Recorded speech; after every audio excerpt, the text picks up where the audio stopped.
اور دوسرے یہودی چاہتے ہیں کہ اللہ کے نور کو اپنے منہ کی پھونکوں سے بجھا دیں۔ تاریخی اعتبار سے سب سے پہلے چلیے اس ماحول میں جب یہ آیات نازل ہوئی ہیں، اس وقت اگرچہ اسلام کی مخالفت میں دو گروہ تھے جو سرگرم تھے۔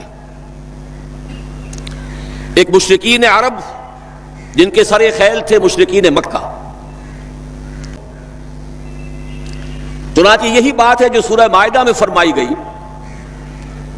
لَتَجِدَنَّ أَشَدَّ النَّاسِ عَدَاوَةً لِلَّذِينَ آمَنُوا الْيَهُودَ وَالَّذِينَ أَشْرَكُوا، تم پاؤ گے کہ اہل ایمان سے دشمنی میں شدید ترین تمام انسانوں میں یہودی ہیں اور مشرک ہیں۔ مکے کے مشرک یا جزیرہ نما عرب کے مشرک اس وقت جن کے سر خیل تھے، جن کے لیے قرآن مجید میں سورہ توبہ میں ائمہ کا لفظ آیا ہے، فَقَاتِلُوا أَئِمَّةَ الْكُفْرِ، ایک طرف وہ تھے جو شدید مخالف اور دوسری طرف یہودی، لیکن ان دونوں کی مخالفت کے انداز میں فرق تھا۔ یہ نوٹ کرنا چاہتا ہوں میں آج، اچھی طرح سمجھ لیجئے۔ پہلا فرق یہ تھا کہ مشرکین عرب سامنے سے وار کرتے تھے جمع مردی کے ساتھ، ان کے مقابلے میں ان کی مخالفت میں کمینگی نہیں تھی۔ وہ اپنے باطل معبودوں کے لیے بھی گردن کٹا رہے تھے۔ ابو جہل نے کہا تھا ذرا نیچے سے گردن کاٹنا تاکہ اونچی نظر آئے کہ سردار کی گردن ہے جب تم کسی چیز پر اس کو اوپر لٹکاؤ گے۔ 70 جانیں انہوں نے پیش کی ہیں بدر میں اپنے دین باطل کے لیے اور اپنے معبودان باطل کے لیے۔ اس کے برعکس یہودیوں کی مخالفت تھی کمینگی والی مخالفت، ان میں مقابلے کی ہمت نہیں تھی، جرأت نہیں تھی۔ لا یقاتلونکم جمیعا، سورہ حشر میں فرمایا یہ یہودی کبھی تم سے مسلمانوں جمع ہو کر جمعیت کی شکل میں ڈٹ کر میدان میں آ کر مقابلہ نہیں کر سکیں گے، الا فی قرى محصنۃ او من وراء جدر، بڑے مضبوط قلعہ بندیوں میں اپنے آپ کو محفوظ کر کے اور فصیلوں کے پیچھے سے، دیواروں کے پیچھے سے، عورتوں کی طریقے سے پتھراؤ کریں گے، اس کے سوا کچھ نہیں کر سکتے۔ تو پہلا فرق یہ تھا کہ مشرکین مکہ اور مشرکین عرب بالعموم مخالفت کر رہے تھے، لیکن ان کی مخالفت جمع مردوں والی مخالفت تھی، سامنے کے دشمن کی حیثیت سے کھلم کھلا علی الاعلان، جبکہ یہودیوں کی مخالفت میں کمینگی تھی، سازشی انداز تھا، خود لڑنے کی بجائے دوسروں کو ابھار ابھار کر لاتے تھے۔ اور دوسرا بڑا فرق کیا تھا، اس پہلے فرق کو تو نمایاں کیا اسی لفظ سے کہ گویا کہ اپنے منہ کی پھونکوں سے بجھانا چاہتے ہیں۔ ابو جہل بھی بجھانا چاہتا ہے اللہ کے نور کو، لیکن اپنے زور بازو کی بنیاد پر، اور یہ لوگ کردار کے اعتبار سے اتنے گر چکے ہیں کہ زور بازو کی بنیاد پر نہیں، منہ کی پھونکوں سے بجھانا چاہتے ہیں۔ بہترین تعبیر کی ہے اس کی مولانا ظفر علی خان نے کہ نور خدا ہے کفر کی حرکت پہ خندہ زن، پھونکوں سے یہ چراغ بجھایا نہ جائے گا۔ دوسرا فرق یہ تھا کہ اگرچہ مشرکین میں بھی ایسے لوگ تھے جو پہچان چکے تھے کہ محمد اللہ کے رسول ہیں، سچے ہیں، صادق ہیں، لیکن وہ استثنائی معاملات تھے، وہ غافل تھے۔ قرآن مجید میں بار بار ان کے کفر کے لیے ایک توجیہ پیش کی گئی ہے کہ ان کے پاس کوئی رسول آیا ہی نہیں، ان کے لیے رسالت اور نبوت بڑی ایک عجیب سی شے تھی، وہ چیزیں ان کے ذہن سے بالکل خارج ہو چکی تھی۔ لیکن یہود کا معاملہ اس کے برعکس تھا، وہ 100% پہچانتے تھے محمد رسول اللہ کو صلی اللہ علیہ وسلم، بالخصوص ان کے علماء، یعرفونہ کما یعرفون ابناءہم، پہچانتے ہیں اسے جیسے کہ اپنے بیٹوں کو پہچانتے ہیں، علی وجہ البصیرۃ، وہ کسی مغالطے میں نہیں تھے، پوری ڈٹائی کے ساتھ پہچانتے ہوئے۔ آپ کو تو معلوم ہے کہ حضور صلی اللہ علیہ وسلم کی جو نشانیاں ہیں ان کا تو معاملہ بہت آگے کی بات ہے۔ حضور کے ادنا رفقا کا معاملہ کیا تھا کہ حضرت عمر رضی اللہ تعالیٰ عنہ کے بارے میں پوری ان کی صفات ان کے ہاں موجود تھی، اور عیسائی علماء نے ان کے ساتھ ٹیلی کر کے ہی حضرت عمر کو سامنے کھڑے ہو کے دیکھ کر اور پھر جو ہے یروشلم کا قبضہ لیا تھا کہ ہاں یہ وہی درویش بادشاہ ہے جس کا ذکر موجود ہے ہماری کتابوں میں کہ یروشلم اس کے ہاتھوں فتح ہوگا۔ تو یہ دو فرق ذہن میں رکھیے، یریدون لیطفئوا نور اللہ بافواہہم واللہ متم نورہ۔ دوسری بات جو سوچنے کی ہے اس آیت میں کہ نور اللہ سے مراد کیا ہے؟ اللہ کا نور ایک اعتبار سے ذہن منتقل ہوتا ہے قرآن حکیم کی طرف۔ نور اصل میں قرآن مجید میں ہدایت کے لیے بھی آتا ہے، تورات کے لیے آیا فیہا ھدی و نور، انجیل کے لیے آیا فیہ ھدی و نور، روشنی ہی سے انسان راستہ دیکھ سکتا ہے۔ الہدیٰ قرآن حکیم، ہدایت کاملہ، اس کے لیے خاص طور پر لفظ آیا ہے۔ سورہ تغابن میں فرمایا فآمنوا باللہ ورسولہ والنور الذی انزلنا واللہ بما تعملون خبیر۔ ایک مفہوم تو یہ ممکن ہے قرآن مجید کے اس اصول کے تحت کہ القرآن یفسر بعضہ بعضا، ویسے یہ کہ اس کا عام مفہوم اسلام، ہدایت، جس معنی میں چاہے لے لے، لیکن میرا ذہن زیادہ جس چیز کو قبول کر رہا ہے وہ ایک ایسے شخص کی تعبیر ہے جو اگرچہ کوئی معروف عالم دین نہیں تھا، میں نہ عارف نہ مجدد نہ محدث نہ فقیہ، اقبال اپنے بارے میں صاف کہہ رہا ہے، میں نہ عارف نہ مجدد نہ محدث نہ فقیہ، لیکن واقعہ یہ ہے اور آپ کے علم میں ہوگا، میرا موقف یہ ہے اس دور میں قرآن مجید کا نور بصیرت اللہ تعالیٰ نے بڑے وافر پیمانے پر انہیں عطا کیا تھا۔ انہوں نے تعبیر کیا ہے اس نور کو نور توحید سے، چنانچہ یہ اتمام کا لفظ اس کے ساتھ واللہ متم نورہ، جواب شکوہ کے شعر میں کہ وقت فرصت ہے کہاں، کام ابھی باقی ہے، نور توحید کا اتمام ابھی باقی ہے۔ واللہ متم نورہ ویابی اللہ الا ان یتم نورہ، یہ بھی نوٹ کر لیجئے، عربی زبان میں شدید تاکید کرنی ہو تو اس میں فاعل کی شکل میں لایا جاتا ہے، واللہ یتم نورہ بھی ہو سکتا تھا، نہیں واللہ متم نورہ، کر کے رہے گا۔ اور پھر اس کو منفی اسلوب میں بھی بیان کر دیا تاکہ کوئی شک و شبہ نہ رہے، مثبت بھی آ گیا واللہ متم نورہ، اور منفی ویابی اللہ الا ان یتم نورہ، اللہ کو ہرگز منظور نہیں ہے مگر یہ کہ وہ اپنے نور کا اتمام فرمائے۔ وقت فرصت ہے کہاں، کام ابھی باقی ہے، نور توحید کا اتمام ابھی باقی ہے۔ میں چونکہ یہاں اسی تعبیر کو اختیار کر رہا ہوں، اس کے اعتبار سے ایک سوال پیدا ہوتا ہے، کیا نور توحید کسی بھی اعتبار سے نامکمل تھا، ناقص تھا، جس کے اتمام اور تکمیل کی ضرورت تھی؟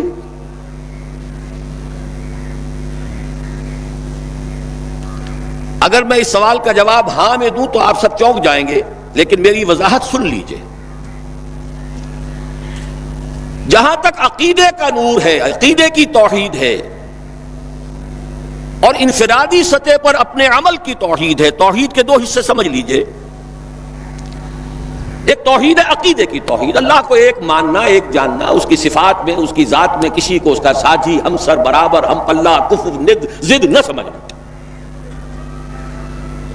ایک عمل کی توحید ہے کہ ایک ہی اللہ کے مطیع فرمان ہو جانا، ہما تن، ہما وقت، ہما وجوہ، مخلصین لہ الدین، یہ عملی توحید ہے۔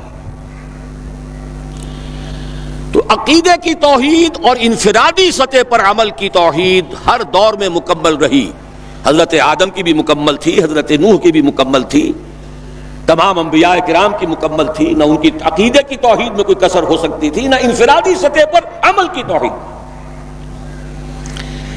لیکن ایک توحید ہے اجتماعی سطح پر عمل کی توحید،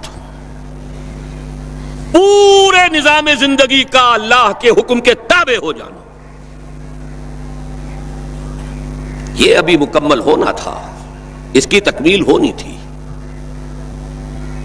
افراد موحد تھے اپنی زندگیوں میں بھی، اپنے عقیدے میں بھی، نظام جیسا آج آپ غور کیجئے، بڑے بڑے فن خواہ موحد موجود ہیں ہمارے ہاں، فن خواہ سمجھتے ہیں اپنے آپ کو کہ معلوم ہوتا ہے شرک ہمارے قریب بھی نہیں آ سکتا۔ اجتماعی سطح پر ہم سب مشرک ہیں، پوری قوم مشرک ہے، مشرکانہ نظام ہے۔ جب تک وَيَكُونَ الدِّينُ كُلُّهُ لِلَّهِ نہیں ہوتا، یہ نظام مشرکانہ ہے، قانون اللہ کا نہیں ہے۔ آپ کی عدالتوں میں اللہ کے حکم کی کوئی حیثیت نہیں ہے، آپ کی منڈیوں میں اور بازاروں میں اللہ کا حکم نہیں چلتا ہے۔ معلوم یہ ہوا کہ ایک ہے اجتماعی توحید۔ کچھ مواقع ضرور آئے ہیں تاریخ انسانی میں جبکہ اجتماعی توحید بھی ہوئی، حکومت قائم ہوئی حضرت داؤد کی اور حضرت سلیمان کی، وہ اجتماعی توحید کی تھی۔ لیکن ایک بات نوٹ کر لیجئے گا، یہ میرا اصل میں کل کی تقریر کا موضوع ہے، یہ کام تاریخ انسانی میں صرف ایک مرتبہ ہوا ہے کہ ایک فرد واحد اپنی دعوت کا آغاز کرے اور تمام مراحل سے گزار کر اپنی اس دعوت اور تحریک کو اور توحید کامل تک معاشرے کو پہنچا دے۔ یہ اس سے پہلے کبھی نہیں ہوا۔ حضرت داؤد کو تو راہ چلتے حکومت مل گئی تھی، جنگ تو ہو رہی تھی حضرت طالوت اور جالوت کی، وہ تو ایک گڈریا اپنا گوپیا لے کر آ گیا ہے وقت پر اتفاقاً، اور اس گوپیے کی جو پتھر تھا وہ جالوت کے آنکھوں کے اس کی زرہ میں جو سوراخ تھا اس میں سے ہو کر اس کے بھیجے میں گزر گیا، مارا گیا، حکومت مل گئی۔ کیا حضرت داؤد ایک داعی کی حیثیت سے سامنے آئے تھے؟ کیا انہوں نے اپنی کوئی جماعت بنائی تھی؟ کیا ان مراحل سے گزرے تھے؟ قطعاً نہیں۔ صرف ایک مرتبہ ہوا ہے تاریخ انسانی میں، اور وہ محمد الرسول اللہ صلی اللہ علیہ وسلم، فرد واحد سے بات شروع کر کے یہ جو آتا ہے خطبات جمعہ میں آپ سنتے وحد اللہ، توحید باب تفعیل سے، اور اپنی توحید کو خالص کرو اور خالص کرو اور خالص کرو اور خالص کرو، شرک سے اسے ہر اعتبار سے پاک کر دو۔ تو پوری زندگی کا لائف لانگ ایفرٹ ہے۔ آخری امتحان توحید کا جو لیا ہے ابراہیم کے رب نے، دیکھیں اس بوڑھے کے دل میں کہیں اپنے بیٹے کی، اکلوتے بیٹے کی محبت تو ہم سے زیادہ نہیں ہو گئی؟ کیسے کیسے امتحانات سے گزر چکا وہ بوڑھا، کیسے کیسے امتحانات، لیکن آخری امتحان دعائیں مانگ مانگ کر بیٹا لیا تھا۔ فلما بلغ معه السعی، اور جب اب ذرا ہاتھ بٹانے کے قابل ہوا، کہیں اس کی محبت ہماری محبت سے زائد تو نہیں ہو گئی؟ انی ارا فی المنام انی اذبحک فانظر ماذا تری۔ اس لیے جو آتا ہے قرآن مجید میں بار بار حضرت ابراہیم کے لیے آخری سند کے الفاظ آتے ہیں وما کان من المشرکین، شرک کے ہر شائبے سے پاک۔ تو یہ توحید عملی اجتماعی سطح پر ہونی باقی تھی۔ اس کا تعلق ہے اگلی آیت سے، یہ کب ہوگی؟ هو الذی ارسل رسولہ بالہدی ودین الحق لیظہرہ علی الدین کلہ ولو کرہ المشرکون۔ اللہ نے اپنے ان آخری رسول کو محمد صلی اللہ علیہ وسلم کو تو بھیجا ہی ہے الہدا، وہ دین حق اور الہدا اور دین حق دے کر، تاکہ غالب کریں۔ جب تک دین غالب نہیں توحید ناقص ہے۔ عقیدے کی توحید ہو سکتا ہے کہ ہو، انفرادی سطح پر بھی ہو سکتا ہے، ایک آدمی جہاں جہاں بھی اللہ کا حکم مان سکتا ہو مان رہا ہو، لیکن آخر وہ کسی قوم کا فرد ہے، کسی ریاست کا شہری ہے، کسی خاندان کا فرد ہے، چار طرف سے جکڑا ہوا ہے رشتوں میں اور تعلقات میں۔ اس کی زندگی کے کتنے گوشے ہیں کہ جن کو ابھی وہ مشرکانہ نظام اپنی گرفت میں لیے ہوئے ہیں۔ یہ در حقیقت اسی وقت ہوگا جبکہ اللہ کا دین غالب ہو جائے۔ هو الذی ارسل رسولہ بالہدی ودین الحق لیظہرہ علی الدین کلہ ولو کرہ المشرکون۔ مشرک تو کبھی پسند نہیں کریں گے۔ یہاں ذرا شرک کو سمجھ لیجئے، یہ شرک صرف عقیدے کا نہیں۔ آج کا سب سے بڑا شرک کیا ہے؟ اللہ کا اللہ کو دو، ریاست کا ریاست کو دو۔ یہ سیکولر نظام ہے، یہاں پر جو ہے حاکمیت عوام چلے گی، جاؤ مسجدوں میں اللہ کا حکم نافذ کر لو۔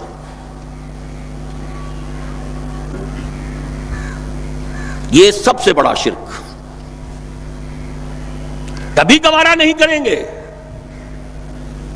وہ توحید ہو جائے، اللہ ہی کا حکم چلے، سب پر یکساں جاری ہو جائے، سب یکساں اللہ کے حکم کے تابع ہو جائیں۔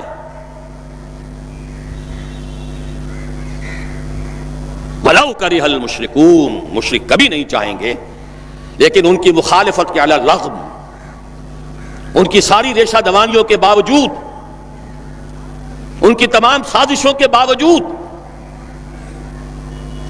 اللہ کا دین غالب ہو کر رہے۔ اب ذرا تاریخی اعتبار سے جائزہ لیجئے، ابھی ہم تھے اس ماحول میں جبکہ ابھی یہ آیات نازل ہو رہی تھی۔ پہلی بات تو یہ سمجھ میں آ گئی کہ محمد الرسول اللہ صلی اللہ علیہ وسلم کا مقصد بعثت ہے غلبہ دین۔ یہ نوٹ کرنے کی بات ہے، کسی اور رسول کے لیے اللہ نے قرآن مجید میں یہ الفاظ استعمال نہیں کیے۔ شاہد سب تھے، مبشر سب تھے، نذیر سب تھے، داعی سب تھے، مبلغ سب تھے، معلم سب تھے، مربی سب تھے، مزکی سب تھے، لیکن یہ کہ هو الذی ارسل رسولہ بالہدی ودین الحق لیظہرہ علی الدین کلہ، صرف محمد کے لیے آئے الفاظ صلی اللہ علیہ وسلم، اور 3 مرتبہ آئے۔ اب اس کے ساتھ جس کو صغرا کبرا کہتے ہیں لاجک میں پریمیسز، اس کے ساتھ جوڑیے دوسری بات جو قرآن میں 5 مرتبہ آئی ہے، اگرچہ وہ آئی ہے ذرا مختلف الفاظ میں۔ کہیں فرمایا وَمَا أَرْسَلْنَاكَ إِلَّا رَحْمَةً لِّلْعَالَمِينَ، ہم نے نہیں بھیجا ہے محمد صلی اللہ علیہ وسلم آپ کو مگر تمام جہان والوں کے لیے رحمت بنا کر۔ آپ کی بعثت جغرافیائی، نسلی، قومی، علاقائی حدود سے ماوراء، بالا تر۔ قرآن میں بقیہ سارے رسولوں کی بات آتی ہے تو کہتے ہیں یا قوم، یا قوم، یا قوم۔ نوح نے کہا یا قوم اعبدوا اللہ، ہود نے کہا یا قوم اعبدوا اللہ، صالح نے کہا یا قوم اعبدوا اللہ ما لکم من الہ غیرہ، اور قرآن کہتا ہے یا ایھا الناس، یا ایھا الناس اعبدوا ربکم الذی خلقکم والذین من قبلکم لعلکم تتقون۔ لیکن صریح ترین جو لفظ آیا ہے وَمَا أَرْسَلْنَاكَ إِلَّا كَافَّةً لِلنَّاسِ بَشِيرًا وَنَذِيرًا، ہم نے نہیں بھیجا ہے محمد صلی اللہ علیہ وسلم آپ کو مگر پوری نوع انسانی کے لیے بشیر اور نذیر بنا کر۔ اب ذرا اس کو جوڑیے، محمد کو بھیجا کاہے کے لیے؟ غلبہ دین کے لیے صلی اللہ علیہ وسلم، اور بھیجا کن کے لیے؟ تمام انسانوں کے لیے۔ کیا نتیجہ نکلتا ہے منطق سے؟ محمد الرسول اللہ صلی اللہ علیہ وسلم کا مقصد بعثت مکمل اسی وقت ہوگا جب پورے عالم انسانیت پر اللہ کا دین غالب آ جائے، ورنہ بات وہی ہے جو اقبال کا شعر سنا چکا ہوں، وقت فرصت ہے کہاں کام ابھی باقی ہے، نور توحید کا اتمام ابھی باقی ہے۔ لیکن یہ کہ اگر اللہ نے واقعی بھیجا محمد کو دین کے غلبے کے لیے صلی اللہ علیہ وسلم، اور اگر بھیجا ہے پوری نوع انسانی کے لیے، تو ناممکن ہے کہ یہ دنیا ختم ہو جائے اس سے پہلے کہ محمد الرسول اللہ کا مقصد بعثت مکمل ہو۔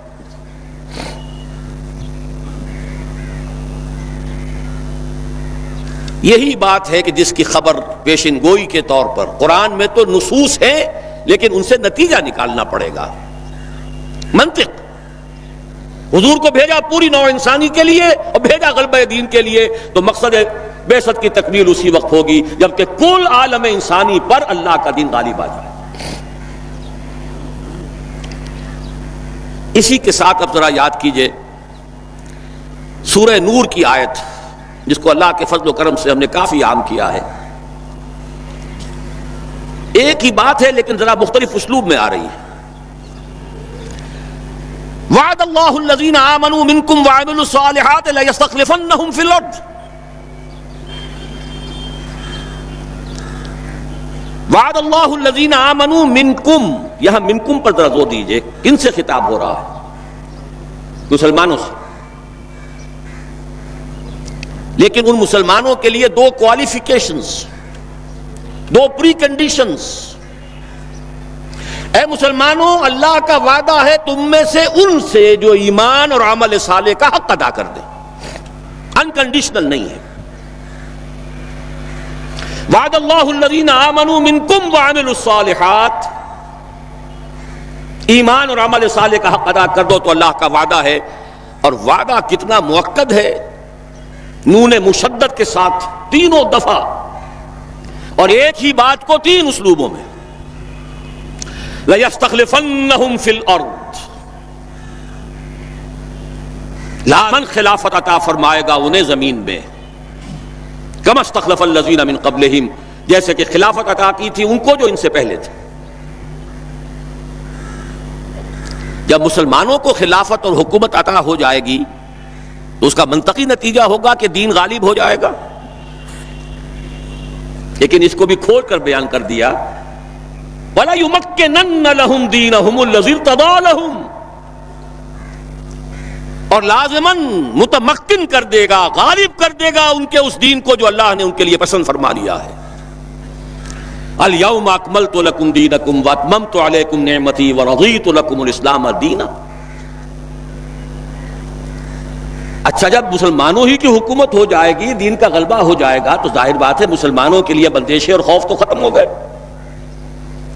اس کو بھی واضح الفاظ میں وَلَا يُبَدِّلَنَّهُم مِّن بَعْدِ خَوْفِهِمْ أَمْنًا، ان کی خوف کی حالت کو امن اور سکون سے بدل دے گا، کوئی خوف نہیں ہوگا۔